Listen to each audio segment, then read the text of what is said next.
Vamos a la palabra del Señor. Quiero compartir con ustedes. Hoy es el día que celebremos, que recordemos el nacimiento de nuestro Salvador. Quiero que podamos mantenernos en un mensaje muy específico, en un mensaje muy claro acerca de la Navidad. Y quiero pedirles que vayan a sus Biblias en Mateo capítulo 2, versículos del 1 al 12. Mateo capítulo 2, versículos del 1 al 12. Estamos en estas series de Navidad en las que estamos reflexionando sobre el significado del nacimiento de Cristo.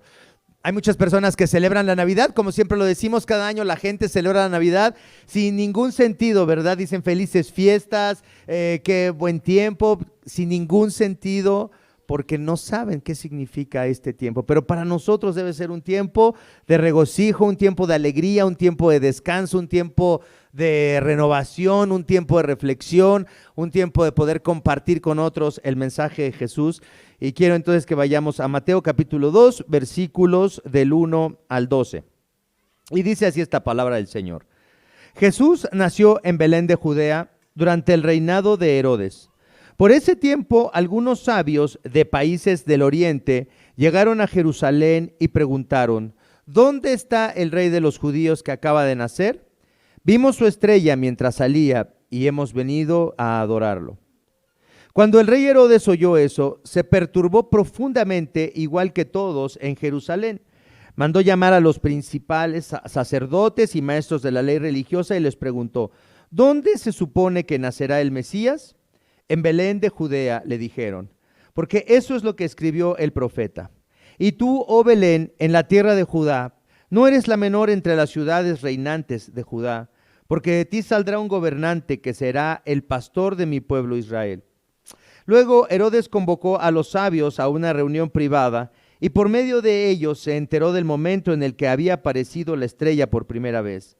Entonces les dijo, vayan a Belén y busquen al niño con esmero. Cuando lo encuentren, vuelvan y díganme dónde está para que yo también vaya y lo adore. Después de esa reunión, los sabios siguieron su camino y la estrella que habían visto en el oriente los guió hasta Belén. Iba delante de ellos y se detuvo sobre el lugar donde estaba el niño. Cuando vieron la estrella, se llenaron de alegría. Entraron en la casa y vieron al niño con su madre María y se inclinaron y lo adoraron. Luego abrieron sus cofres de tesoro y le dieron regalos de oro, incienso y mirra. Cuando llegó el momento de irse, volvieron a su tierra por otro camino, ya que Dios les advirtió en un sueño que no regresaran a Herodes. Esta es la palabra del Señor en la que vamos a meditar hoy. Y quiero que meditemos en tres ideas. Vamos a meditar en un nacimiento anunciado, vamos a meditar en un nacimiento improbable, y vamos a meditar en un nacimiento paradójico, un nacimiento anunciado, un nacimiento improbable y un nacimiento paradójico. Y quiero comenzar pensando en esto, en estos sabios del oriente, en los famosos reyes magos, porque la palabra con la que se describe estos sabios del oriente es la palabra griega magoi, que significa realmente un hechicero, así, hechicero, un mago. Alguien que practica la adivinación. Eso es lo que significa la palabra magoi en el griego. Una persona que se dedica a hacer cosas que la Biblia prohibía. Estos son unos invitados muy improbables, ¿están de acuerdo? Es decir, no son las personas que esperamos que vengan a adorar al Mesías, al rey de Israel. Eran personas paganas totalmente, que tenían costumbres paganas, que venían del oriente. O sea, es decir, los expertos dicen que es posible que vinieran de Mesopotamia, de la región cercana a Babilonia, y que de allá hubieran venido estos reyes. Y aparecen estos magos más bien, o estos sabios, tiempo después del nacimiento de Jesús. No crean que vinieron el día de Navidad, sino vinieron un tiempo después del nacimiento de Jesús. Y no sabemos cuándo, pero sabemos que la Sagrada Familia, José, María y el bebé todavía estaban en Belén. Así es que encontramos entonces esta palabra de los magos, por ejemplo, en Daniel. La palabra magoi aparece para hablar de los encantadores y sabios a los que consultó Nabucodonosor. ¿Se acuerdan para qué consultó Nabucodonosor a los sabios? ¿Para qué? Para que le interpretaran sus sueños. Entonces, esa es la misma palabra. Eran los sabios o los encantadores que estaban allá en Babilonia y que Nabucodonosor consultó para que le dijeran la interpretación de su sueño. También en Hechos capítulo 13, versículos 6 al 8, no tienen que ir allá, dice que un judío llamado Bar Jesús o Elimás era también un mago y un hechicero, al que el apóstol Pablo reprendió y lo dejó ciego. ¿Recuerdan esta historia? Entonces, ahí están, esas mismas palabras son las que se utilizan para definir a estos sabios del oriente. Y fíjense, hay algo muy importante. Dice, lo que sí sabemos, no sabemos algo importante, no sabemos si venían en caballos, si traían un elefante, no sabemos nada de eso, no sabíamos si eran blancos, negros, no sabíamos su color de piel, no sabemos cómo venían y tampoco sabemos si eran reyes y menos sabemos cómo se llamaban, ¿verdad? ¿Cómo deberían de llamarse en la tradición? Melchor, Gaspar y Baltasar. O sea, la imaginación popular es increíble, ¿verdad? Pero no tenemos ni idea ni del color de su piel, ni qué transporte utilizaban, ni sus nombres. Lo único que sabemos, lo que sí sabemos es que vieron una estrella y la identificaron como la estrella del rey de los judíos profetizada en el Antiguo Testamento. Eso sí sabemos, que habían visto una estrella y que conocían la profecía. Fíjense esta profecía también tan rara. Es el oráculo de Balaam en Números 24:7, una profecía de Balaam. ¿Quién era Balaam, el de Números 24? ¿Se acuerdan ustedes? Era también otro pagano, un adivino que lanzaba encantamientos y que maldecía a las personas o las bendecía.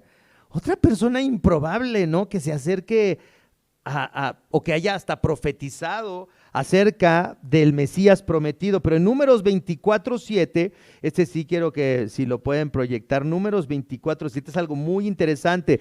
¿Cuándo interactúa el pueblo de Israel con Balaam en el libro de Números? ¿Se acuerdan? Más o menos en qué tiempo. Cuando iban a conquistar la tierra prometida, es decir, más o menos unos 1500 años antes del nacimiento de Jesús está ocurriendo esto. Más o menos 1500 años antes del nacimiento de Jesús. ¿Se dan cuenta cuántos son 1500 años? Si nada más de la conquista de México, de nuestro México, Tenochtitlán, ¿cuántos siglos llevamos? ¿500 y tantos años? Sí, fíjense, el triple de tiempo tenía esta profecía acerca del Mesías. Fíjense, Números 24:7 dice, lo veo, pero no ahora, lo contemplo, pero no de cerca. Una estrella saldrá de Jacob, un rey surgirá en Israel, aplastará las sienes de Moab y el cráneo de todos los hijos de Set. Ahí está esta profecía de un hombre pagano, de un hombre que no conocía las promesas del pueblo de Israel, del pueblo de Dios, pero dice, lo veo, pero no ahora, lo contemplo, pero no de cerca. Una estrella saldrá de Jacob y esa estrella se asemeja ¿a qué? A un rey. Una estrella saldrá de Jacob, un rey surgirá en Israel. ¿Cómo unos paganos podrían conocer, o sea, es decir, estos magos que venían del oriente, cómo podían conocer estas profecías? Los expertos bíblicos dicen que había muchas posibilidades de que cuando los judíos estuvieron cautivos en Babilonia, ¿por cuántos años? Más o menos. 70 años más o menos, estuvieron allá y tal vez, dicen los expertos, hayan llevado obviamente las escrituras y la gente de Babilonia haya conocido esto, sobre todo estos magos que también eran conocidos como sabios, es decir, que podían ser personas estudiosas de la astrología, de muchas cosas y que tuvieran en mente esta profecía. ¿Cómo unos paganos podrían conocer estos textos bíblicos? Así se explica esto. ¿De qué estrella se habla? No se sabe si era una estrella o era un cometa, pero lo que sí se sabe es que se levantó y es que esa estrella se elevó para anunciar el nacimiento de un rey y eso era motivo de esperanza. Un rey. ¿Por qué el nacimiento de un rey puede ser algo interesante o esperanzador? Fíjense la pregunta, ¿por qué el nacimiento de un rey puede ser motivo de esperanza, puede ser algo esperanzador? ¿Por qué? El nacimiento de un rey puede ser algo esperanzador.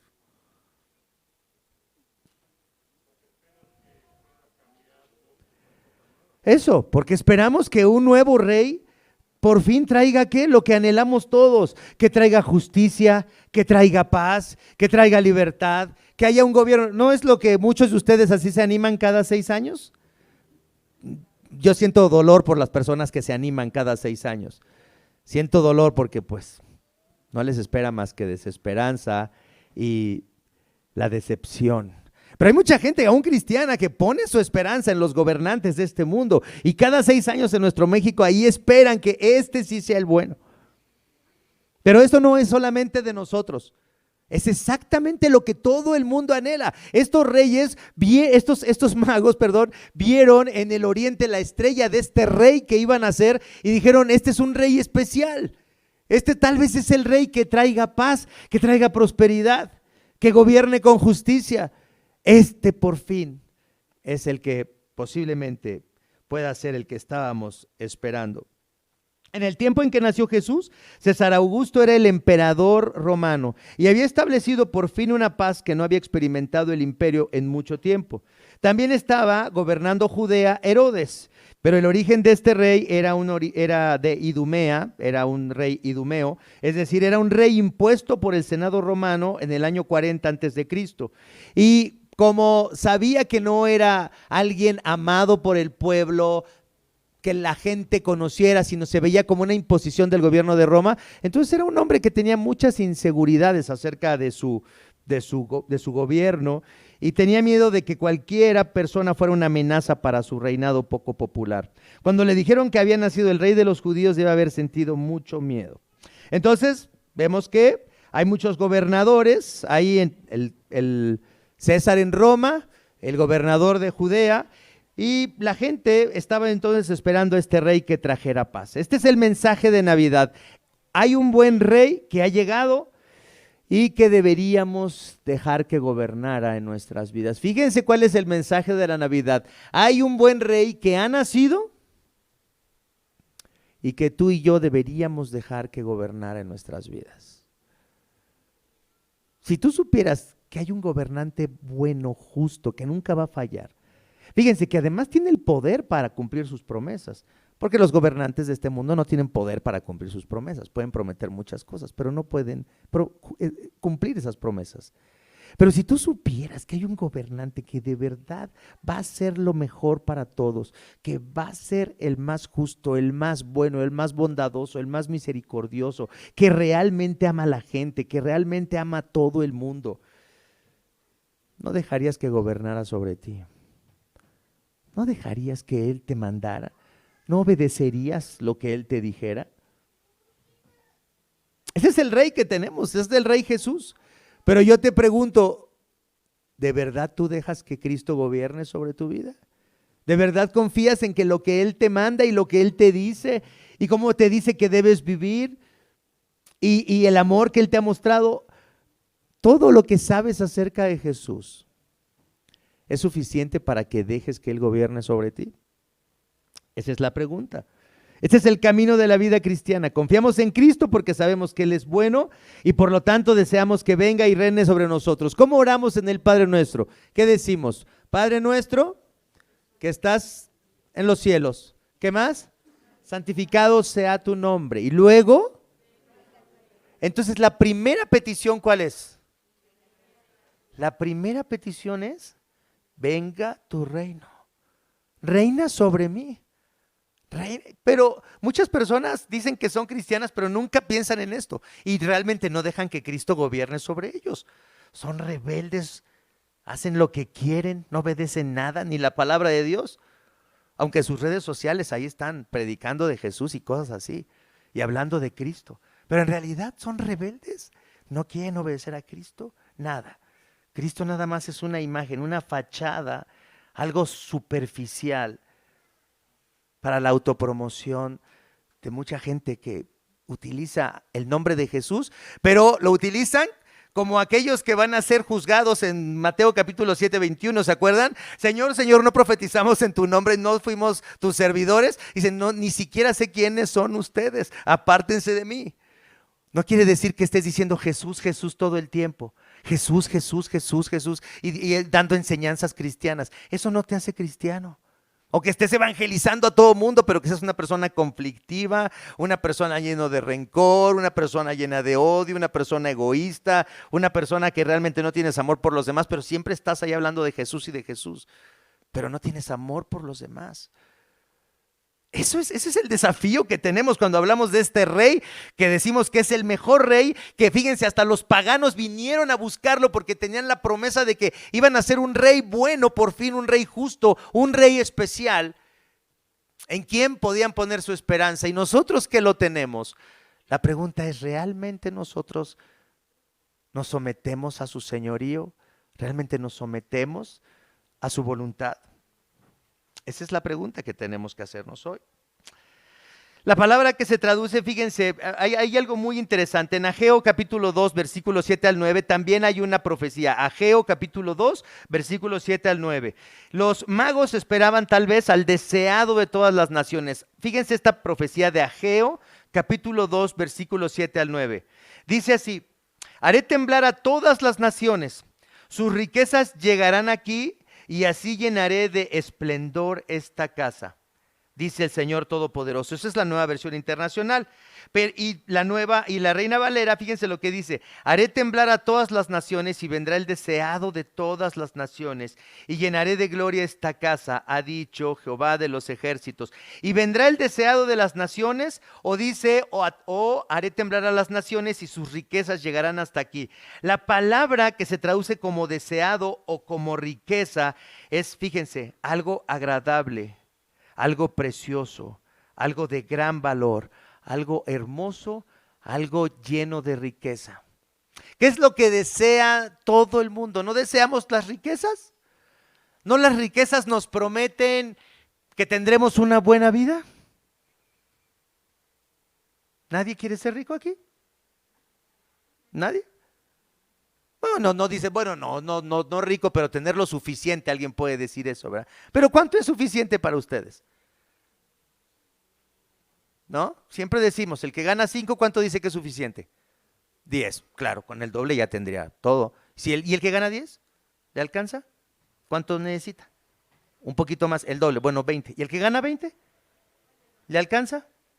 ¿Y el que gana 40 le alcanza? Y así nos vamos. ¿A quién le alcanza? ¿A quién de ustedes le sobra el dinero? Levanten la mano porque al rato vamos a hacer una colecta especial para nuestro cambio. Entonces quiero saber si a alguno de ustedes ahorita les sobra el dinero. ¿A alguno de ustedes sí les sobra el dinero? No, nadie. Todo el mundo necesita más. Todo el mundo le hace falta más dinero. A todo el mundo. Por eso dice, cuando nos dice el deseado de las naciones traerá sus riquezas, nos está diciendo que realmente hay un rey que ha nacido y que es lo que más podemos desear. Si lo que más deseas son las riquezas, deja decirte que lo que realmente desea tu corazón es un rey justo, un rey que te ame, un rey que gobierne sobre tu vida y que gobierne para tu beneficio. Entonces tenemos aquí este nacimiento improbable, más bien este nacimiento anunciado. Estaba la estrella, estaban las profecías, sabía la gente que iba a nacer un rey y entonces por eso, fíjense lo que dice aquí en el versículo 3. Cuando el rey Herodes oyó oyó que un rey iba a nacer, se perturbó profundamente, igual que todos en Jerusalén. Mandó llamar a los principales sacerdotes y maestros de la ley religiosa y les preguntó: ¿dónde se supone que nacerá el Mesías? En Belén de Judá, le dijeron, porque eso es lo que escribió el profeta. Y tú, oh Belén, en la tierra de Judá, no eres la menor entre las ciudades reinantes de Judá, porque de ti saldrá un gobernante que será el pastor de mi pueblo Israel. Le recordaron a dónde iba a nacer, allí en Belén, en la tierra de Judá. Y luego dice en el versículo 7 en adelante: luego Herodes convocó a los sabios a una reunión privada y por medio de ellos se enteró del momento en el que había aparecido la estrella y por primera vez. Entonces les dijo: vayan a Belén y busquen al niño con esmero. Cuando lo encuentren, vuelvan y díganme dónde está, para que yo también vaya y le adore. Cuando lo oyó el rey Herodes, ¿qué dice? Se turbó. Porque aunque estaban estas profecías y estaban estos anuncios acerca del nacimiento del Mesías, era muy improbable que naciera en ese tiempo. Era muy improbable. Siempre el nacimiento de Jesús pues, es improbable siempre. Es como cuando tú y yo llegamos a conocer a Cristo. ¿Cuántas eran las probabilidades de que tú y yo llegáramos a conocer a Jesús? ¿Cuántas probabilidades había de que tú y yo llegáramos a ser cristianos? ¿Había muchas probabilidades de que tú y yo fuéramos cristianos? Por lo menos yo no tenía ningún interés religioso. Crecí con las misas cada viernes de los padres maristas y eso se me hacía muy aburrido, pero me levantaba, comulgaba y ya, eso es lo que hacía. No sabía ni que existía la Biblia, aunque en todas las misas siempre se decía lectura del Santo Evangelio según San Marcos, lectura de la carta del apóstol Pablo a los Corintios, pero no sabía ni qué significaba eso, no sabía qué era eso. No tenía ningún interés en cosas religiosas, no era antirreligioso, no me interesaba simplemente nada que tuviera que ver con Dios. ¿Cómo es posible que yo llegue a ser cristiano? Era muy probable que Cristo naciera en tu vida, que tú llegaras y que dijeras, este es el rey que yo necesito, soy un miserable, estoy en rebelión en contra de Dios, merezco que Dios me condene, que Dios me aparte de Él por la eternidad, porque lo merezco, porque estoy en rebelión en contra de Él, porque odio a toda la gente a mi alrededor, porque creo que soy mejor que los demás, porque no soporto que nadie me diga nada, porque juzgo a todos y condeno a todos y creo que soy muy bueno. ¿Era probable que llegáramos a tener estas convicciones de que estamos en rebelión en contra de Dios y que estamos perdidos? No. Todos nosotros creíamos que éramos buenas personas, que somos lindísimos, que siempre ayudamos a todos, que somos generosos, que somos bondadosos, nos autojustificamos. ¿No creemos eso cuando no conocemos a Jesús? ¿O alguno de ustedes sí pensaba que era malo antes de llegar al conocimiento del Evangelio? ¿Alguno de ustedes se veía así como un sociópata? No, les aseguro que no, aunque lo sean. Nadie nos veíamos así perdidos, nadie pensábamos que odiábamos a Dios, ni que odiábamos a la gente que nos rodea. Pero esa es la condición que la Biblia dice que tenemos. Qué improbable es que Jesús naciera en aquel tiempo en Judea y qué improbable es que nosotros llegáramos a conocer a Cristo. Pero llegaron estos magos del oriente y le preguntaron y fueron... ¿Por qué fueron con Herodes? ¿Cuál era la lógica de que llegaran con Herodes? Llegaron del oriente y que fueran con Herodes. ¿Cuál era la lógica? El anuncio era que iban a ser ¿Y quién estaba reinando en Judea? Herodes. Entonces era lógico que ¿dónde hubiera nacido ese bebé? En un palacio. Entonces por eso llegaron y le preguntaron a Herodes. Y dicen que se turbó. Es como cuando hace alguien esas preguntas tan impertinentes y tontas, ¿verdad? Y la gente se incomoda. De pronto alguien ve a una señora un poco más gordita y de pronto a alguien se le ocurre preguntarle, no sabía que estabas embarazada.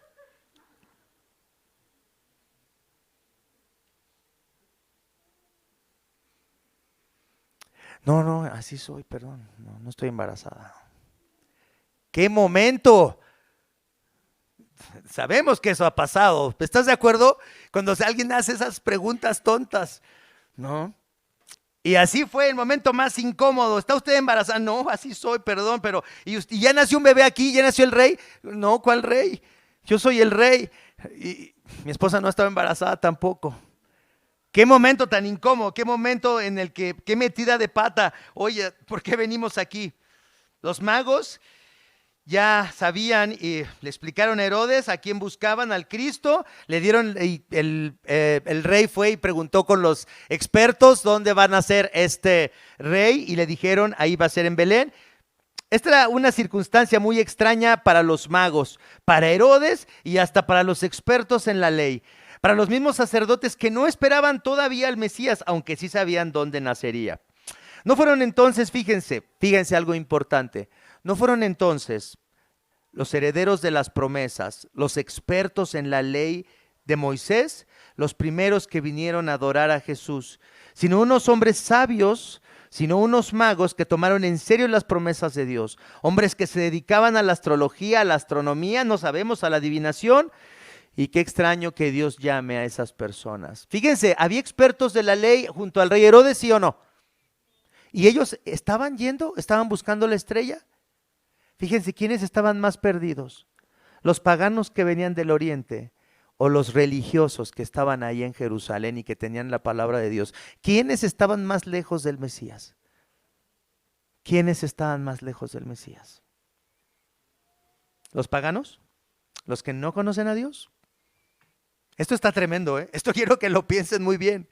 A veces nosotros, los más religiosos, los que conocemos la palabra de Dios, los que decimos que somos cristianos, puede ser que somos los que estamos más lejos de Cristo. Porque así es lo que nos dice la Biblia. Los que estaban más lejos y que estaban sin tener ninguna idea del nacimiento de Jesús eran los que estaban ahí en Jerusalén y que eran los expertos en la ley de Moisés y que sabían interpretar la ley. Y ellos no tenían ni idea de que el Mesías había nacido.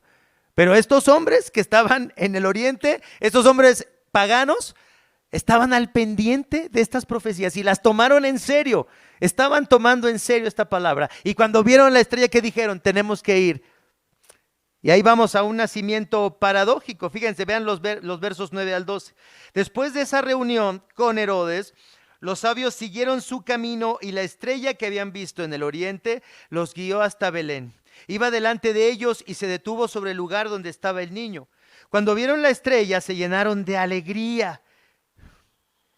Que sepas que algo muy deseado se convierte en una alegría. Es como cuando unas personas no han podido tener un bebé y después de 10 años y después de tratamientos y cosas así, de pronto dicen, ya estás embarazada. Y no solamente estás embarazada, pasan los meses y también nació ese bebé y nace saludable. ¿No será eso una cosa increíble para alguien que ha estado anhelando tener un bebé por mucho tiempo? Cuando te dicen después de mucho tiempo, estás aceptado en este trabajo que habías soñado, has llegado a la posición profesional que tú querías llegar y que te dicen, ya la tienes esta posición profesional. Qué precioso es cuando recibimos lo que anhelamos, ¿no? Que te digan, ya ganaste la beca por la que has estado trabajando tanto y ahora sí te vas a ir a hacer una estancia en Europa de 2 años y la conseguiste. Cuando la mujer que te gusta por fin, después de hacerte sufrir, de hacerte llorar y de todo lo que tienes que hacer, por fin acepta salir contigo.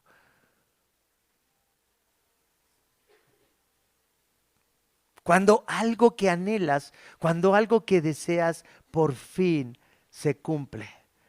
Por eso dice que se alegraron muchísimo, se llenaron de alegría de ver que esta profecía estaba cumplida, que la estrella que los había guiado al lugar correcto. Entraron en la casa y vieron al niño con su madre María y se inclinaron y lo adoraron. ¿Y por qué es un nacimiento paradójico? Porque estas personas pues eran personas importantes, traían regalos, venían de Oriente. En aquella época no cualquier persona viajaba, ¿estás de acuerdo? O sea, viajar implicaba que llevaras dinero para comprar dónde alimentarte, para hospedarte. Tenías que tener medios para transportar. Estas personas no eran cualquier persona pagana. Eran personas que tenían la capacidad de viajar a otros países. Y llegaron con sus regalos. Llegaron primero a donde esperaban que iban a encontrar al Mesías, al Cristo en el palacio. Dijeron, no está en el palacio. ¿No se encuentra la salvación en lugares que toda la gente desprecia? ¿No es la Navidad algo que la gente desprecia? Sí. Es algo que se toma con mucha ligereza, ¿no? Es algo, muchos de ustedes están preocupados por qué van a cenar y ya saben, van a hacer los pleitos que siempre describimos aquí por el bacalao, quién sabe hacer bacalao, nadie sabe hacer bacalao, esto ni es bacalao, es cazón de Veracruz y cosas así, ¿no?